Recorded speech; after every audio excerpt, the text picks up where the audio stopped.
wote na kukaribisha kwenye hafla hii muhimu sana, maana kwamba tunapoenda kuanza siku yetu kwenye siku hii ya Law Conference, kwa kifupi LAWCON.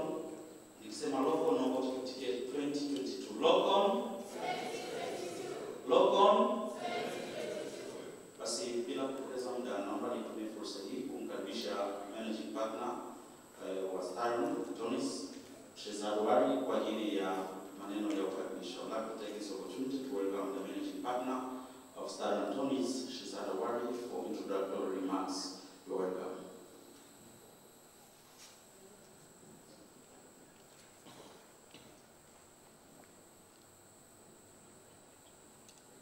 Honorable Judge Mugeta, Professor Hosea, the President of the Tanganyika Society, Ms. Gloria, the Vice President of the Tanganyika Society, the representatives from various government authorities, the other leaders and representatives from the Tanganyika Society, our humble sponsors, colleagues in the legal profession, ladies and gentlemen, all protocols observed. A very good morning to you all. The first thing we do, let's kill all the lawyers, is a famous quote from William Shakespeare. The line has been interpreted in different ways. Criticism of how lawyers maintain the privilege of the wealthy and powerful. Implicit praise of how lawyers stand in the way of criminals. And criticism of bureaucracy and perversions of the rule of law. Lawyers have always been perceived or portrayed as high beings, intellectuals, and hence the word learned counsel. Or in courts, we refer to judges as lords. The purpose of the LAWCON, however, is to remind the lawyers that we are, after all, human. And like any other profession or career, we too have challenges and problems of our own. That we need to come together as humble beings to admit and to work through those challenges together. The LAWCON complements some of the objectives set under the Tanganyika Society, which are to maintain and improve the standards of conduct and learning of the legal profession in Tanzania, and to facilitate the acquisition of legal knowledge by members of the legal profession and others. Our firm, Starlink Attorneys, believes in excellence rather than perfection. Hence, through this conference, we believe we can share the same ethos and values with the rest of the firms and lawyers in the country. We are grateful to Tanganyika Society for supporting us this year on our second edition of the LAWCON. I must give many thanks to all our sponsors who agreed to come on board and support this initiative, and to the brilliant speakers we have to. All I can say is you are all amazing. To all the participants in the room, whether you're a lawyer or not, I'm sure you'll learn a lot in these 2 days, and I encourage you to share what you learned with others, as the only way to gain more knowledge is to share knowledge. Our theme this year is the need for specialization and economic empowerment for lawyers. The reason for this theme is that we believe that it is high time we talk about some of the critical issues that can help grow and improve the legal profession in Tanzania. For example, what is the percent of lawyers and law firms that have specialized practices? Or how many lawyers in Tanzania earn a decent living? Do we have specialist lawyers, for example, a criminal lawyer, a divorce lawyer? What are the standard operating procedures in law firms? Do lawyers have professional indemnity? Are lawyers being paid according to the time they invest in the work they put in? Who looks after the lawyer's welfare? Is there a law on succession for lawyers? How are we going to deal with the emergence of the fourth industrial revolution? Is knowledge being passed on from the senior lawyers to the younger ones? Are we in line with our professional conduct and ethics? And the list goes on. At the LAWCON, we're going to probe and initiate various discussions and finally prepare a brief report that we can network amongst each other. Thank you very much. Asante sana. I will now take this opportunity to invite the President of the Tanganyika Law Society so that he can then invite the guest of honor. Thank you. Mr. President.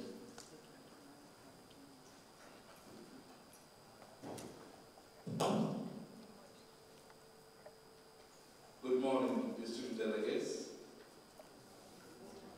Honorable Justice Mugeta, the Judge of the High Court, Dar es Salaam Main Registry, Madame Gloria Labam, the Vice President of Tanganyika Law Society, Mr. Cesar Ali, Vice President of Zanzibar Law Society, and our host for this conference. Representative from the law school, sponsors, student attorneys, thank you so much for making this great day for this great conference. We congratulate you for the effort that you put together to bring us together, the media, guests, and the distinguished delegates. My job is a simple one, to invite Honorable Judge to give us a word of opening the conference. However, before I do that, let me first of all acknowledge and thank Mr. Ali for the wonderful job. Please give us.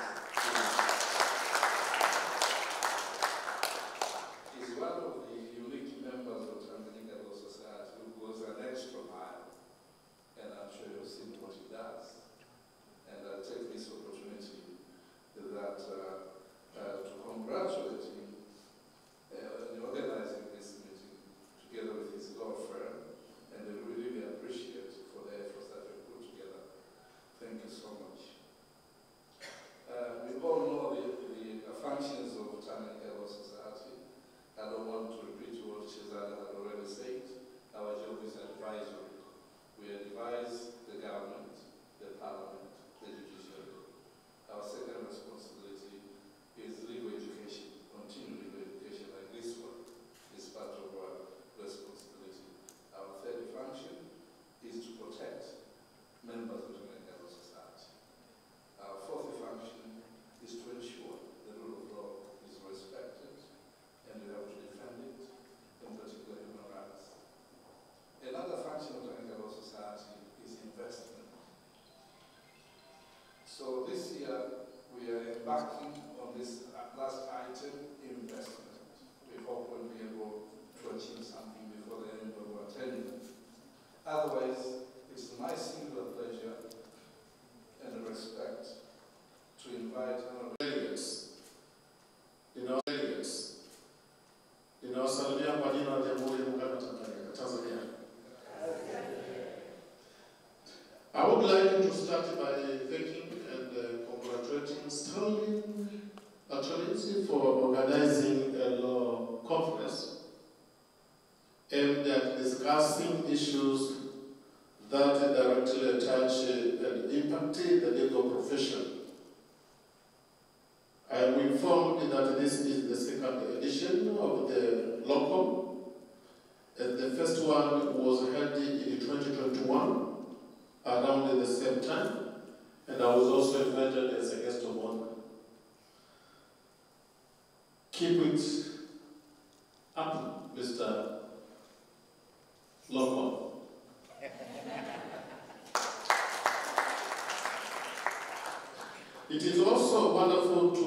witness the Tanganyika Law Society supporting such initiatives by law firms, and I encourage other law firms and lawyers to follow the same suit. The theme of this LAWCON is the need for specialization and economic empowerment for lawyers. I have seen the topics that are going to be discussed, and I am pleased to see that you will be discussing the future of the legal profession.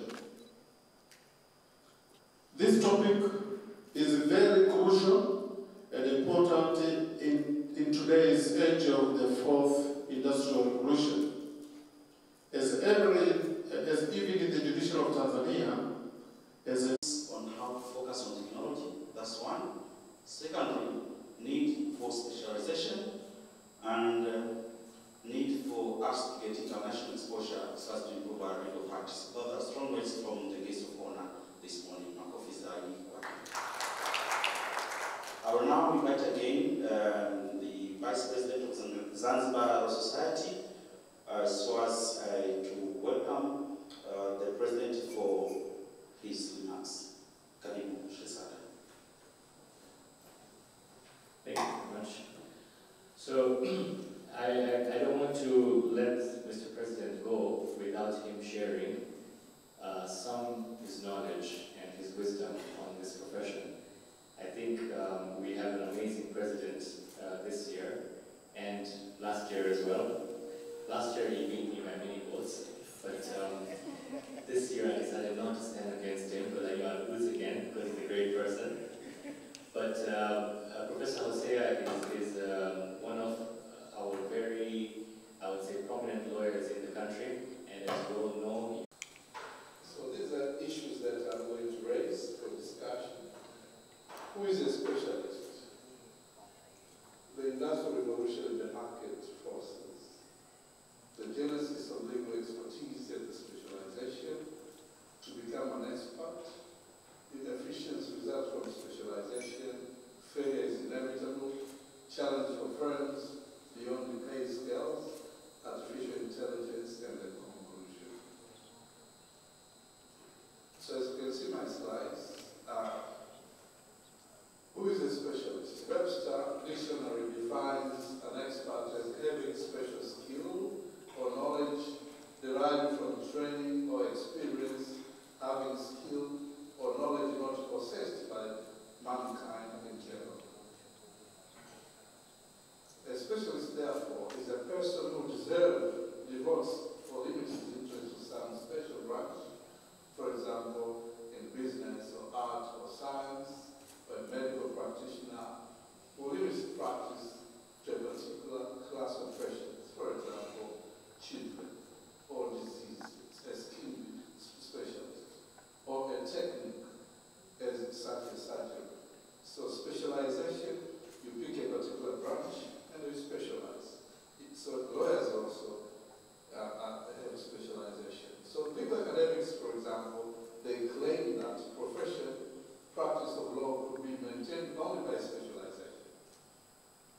Due to law, bulk and the complexity, the corporate lawyers, for example, maintain that opponents of legal specialization were holding onto a false premises of the ideal of only competent lawyer and the seamless web of the law.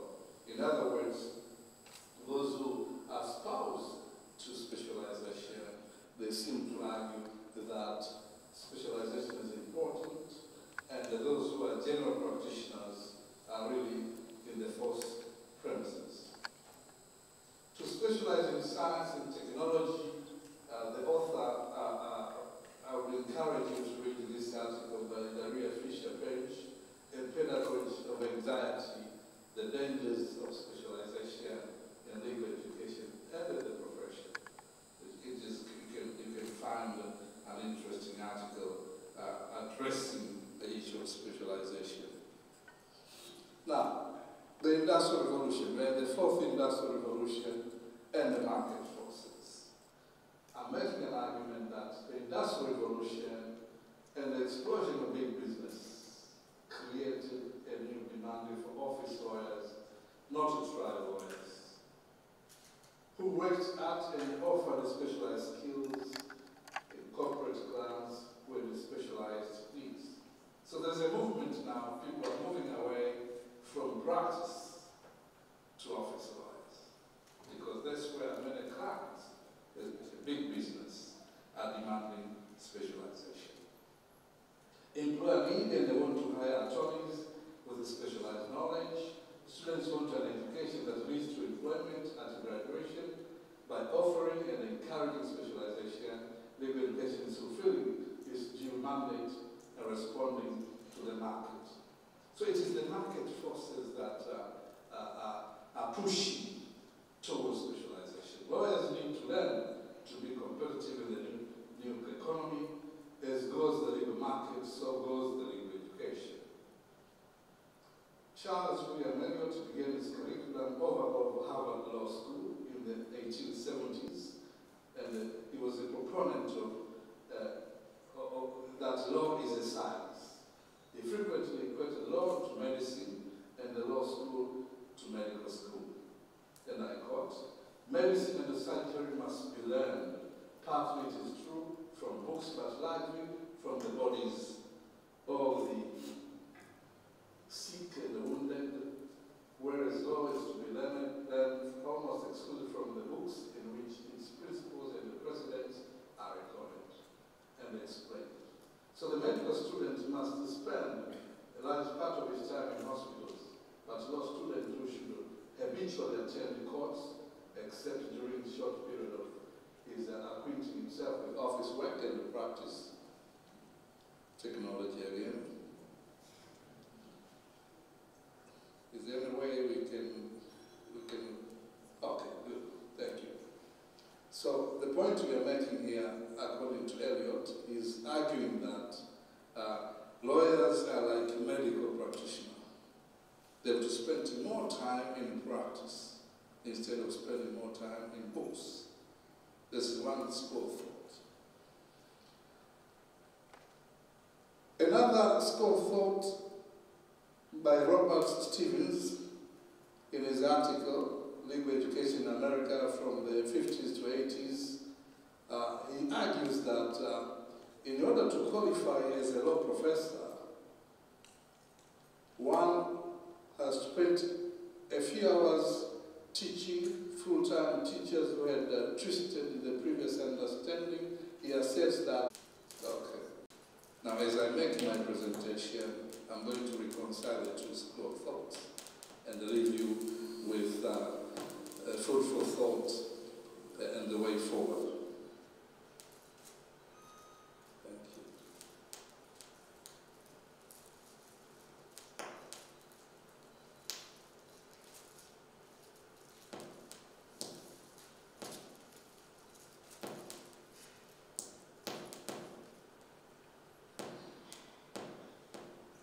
Okay, I'll share the slides with you. Let me continue to save time, and I understand sometimes technology can be also a challenge. We want to go digital, so sometimes there are challenges in going digital. And you can see today the machine is embarrassing.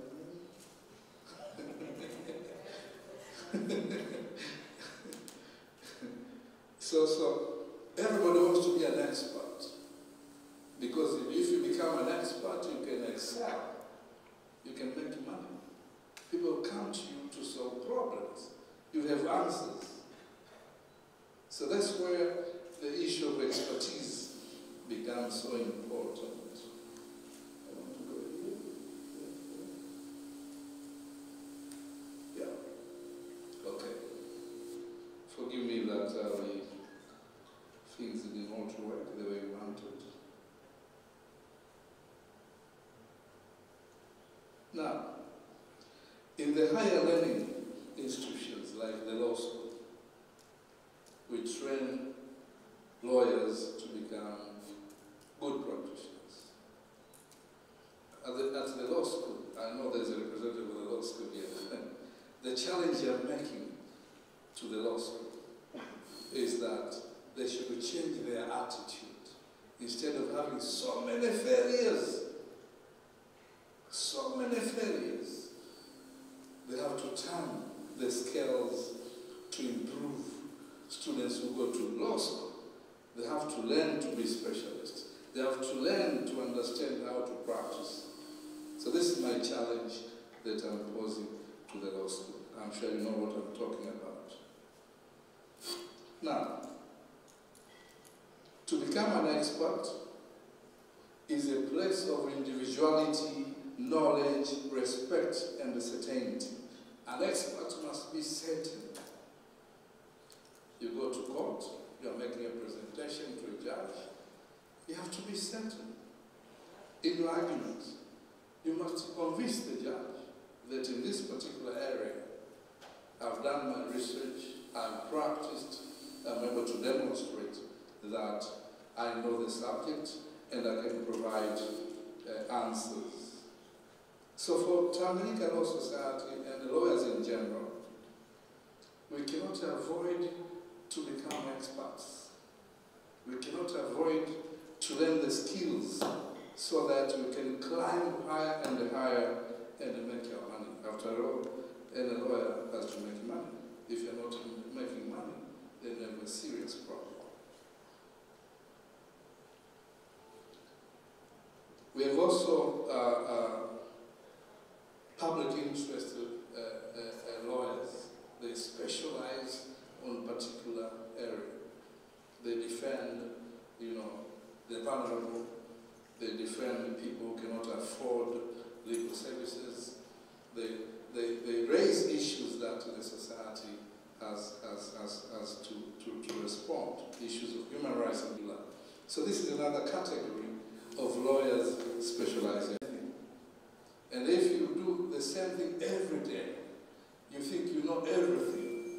Sometimes rigidity can create bad expectations. The client may not like because you are doing the same thing every day. So you have to be considerate toward the perspective of your clients are needed. I know I have a few minutes. Let me also talk about failure is inevitable. As you grow towards to become a specialist, there are points or times you have to fail. You do something, a client is not happy, you go to court, sometimes you don't win a case. So you have to ensure failure makes you a better person tomorrow. So don't be afraid to be a failure. This year you are not doing good enough, ensure you put more efforts until you perfect what you're working on that particular subject. Okay, I'm finishing now.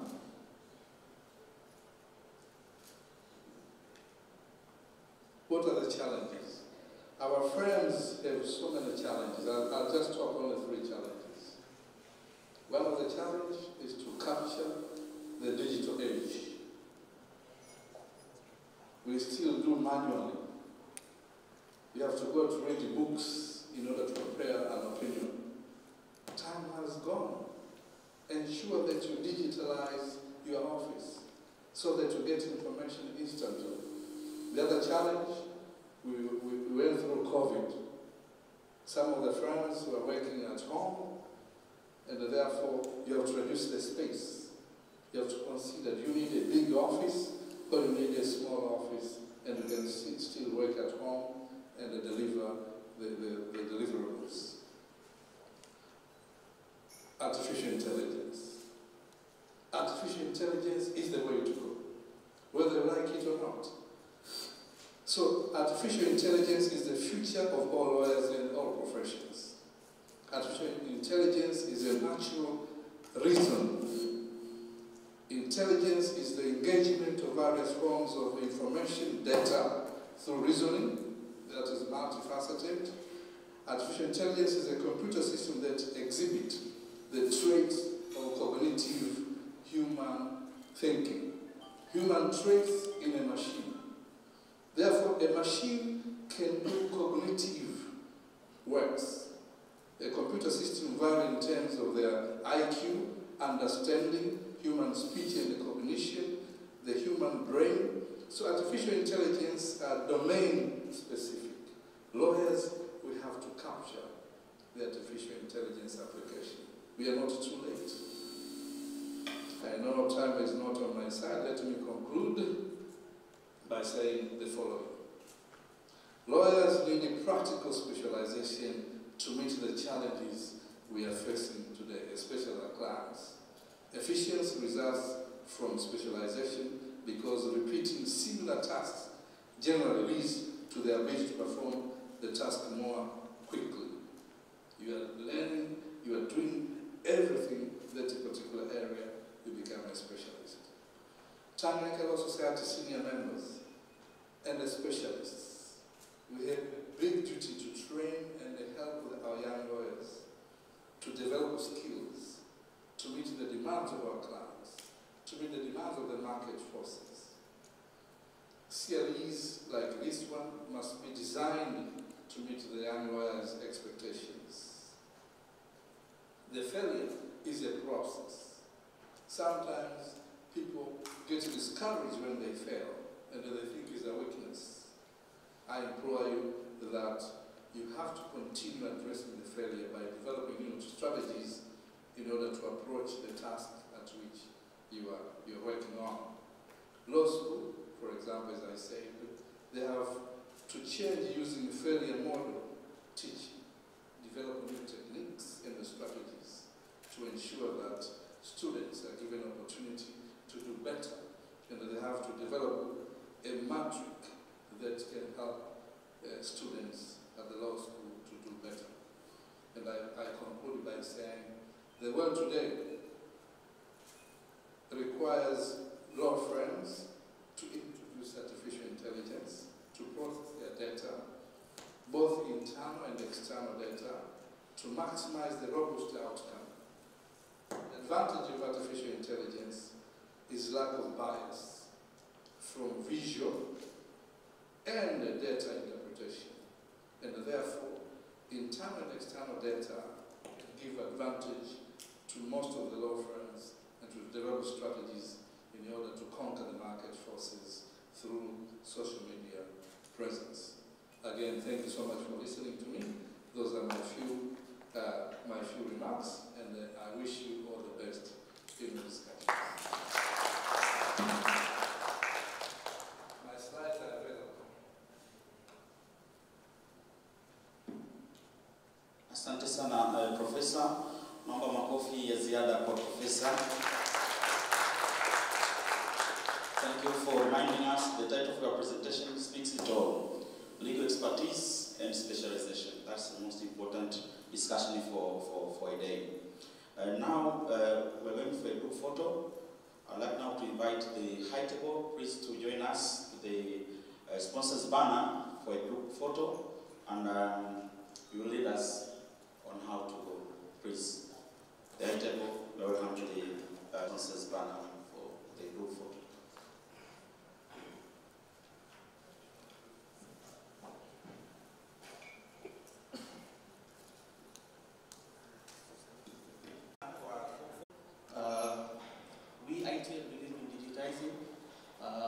Business solutions, individual companies as well.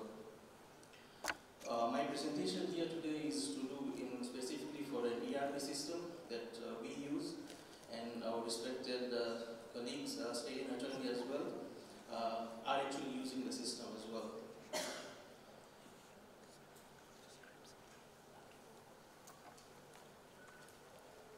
Just to point out, any organizations are covered with these four factors or these four stakeholders. So government would be the one, second would be your employees in the organization, third would be the suppliers, and fourth would be the clients. Just quickly going through each of these stakeholders. When we say government, what do we cover in government side? So compliance issues, reporting issues, and record keeping. And over these four stakeholders, the common factor would be record keeping, where the system will assist you to have all such records whether it's on your laptop, your computer, or your mobile devices. regards to employees, what the stakeholders are supposed to do is that in regards to your employee records, how you maintain your employee records, your CVs, the qualifications of the employee, their payroll records, and again, maintaining their records.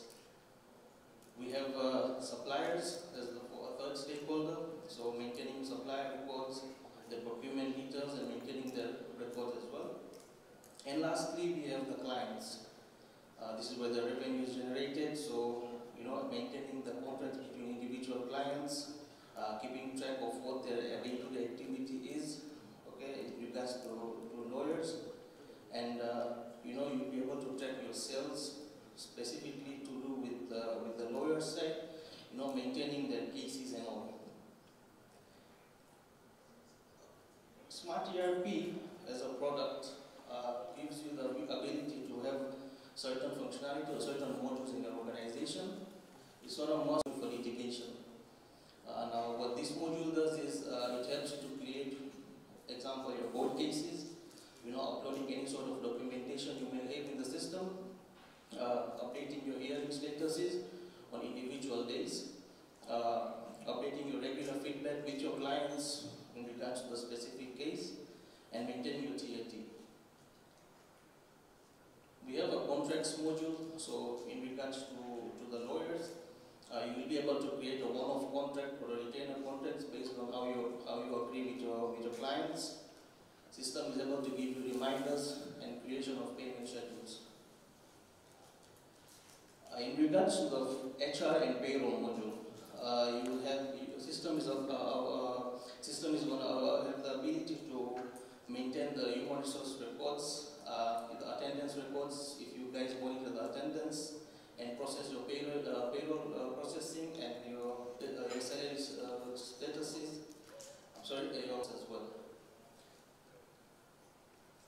And finally, we have the fixed asset module. In an event where your organization is reaching assets, system is able to maintain all sort of assets in the system. Now, after seeing all of these modules, basically I would want to just summarize that all those stakeholders that you have seen that I have mentioned in the system, that is your government, your employees, your customers, and your suppliers as well. System is around the table and is able to basically just the ability to guide you in each of these aspects with the respective modules that we have in the system. We even have a mobile app for you to update your day-to-day activities. There's no need for you to have a laptop moving around in any sort of areas when you are on a day-to-day movement.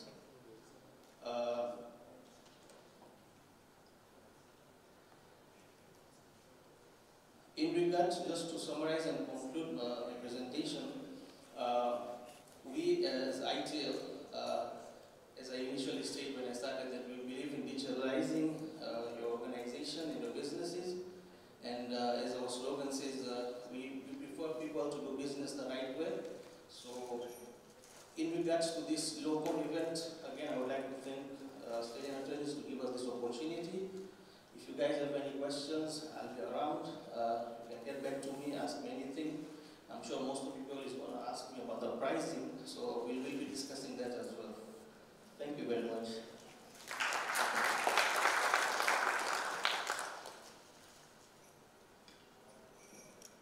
Asante sana. It's about technology and specialization.